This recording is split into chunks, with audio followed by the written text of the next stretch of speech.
What's the worst thing you can say in an elevator full of people? 1. My mom and dad were in a crowded elevator while my mom was very obviously pregnant to the point of bursting. I guess she looks at my dad and says, "When are you going to tell your wife about me?" My parents are happily married.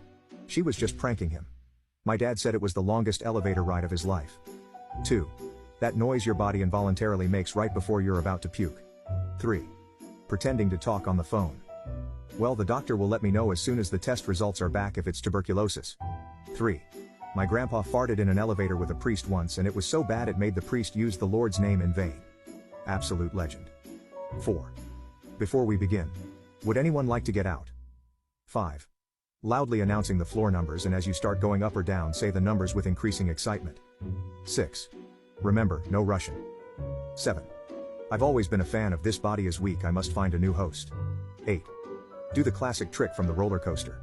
Bring a huge nut bolt with you, and just as everyone is strapped in and it starts going, bend down, pretend to pick it up and go, what's this for? 9. Look everyone up and down and say, yeah, we are definitely above the weight limit. 10. Happy to see none of you sheep are wearing a mask. Cue a loud wet sneeze. This is my 3rd time with this pesky virus and I'm just fine.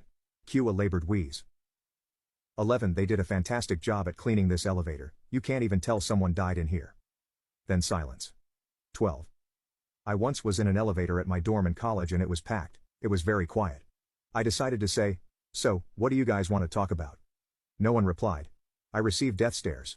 My friend pretended to not know me. I did not enjoy the continual quiet and uncomfortableness. 13. Everybody jump on 3.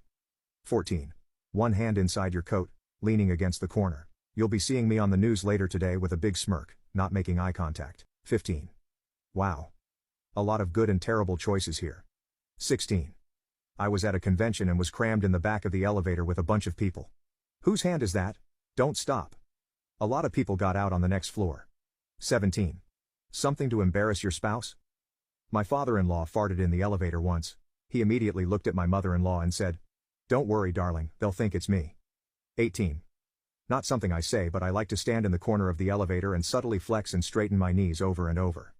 It's not enough to be visibly perceptible by the other passengers, but it's enough to introduce a slight rocking in the elevator that makes it rattle against the guides, which makes a very unwelcome noise for everyone not expecting it. I like to think it makes everyone a little more thankful for life afterward.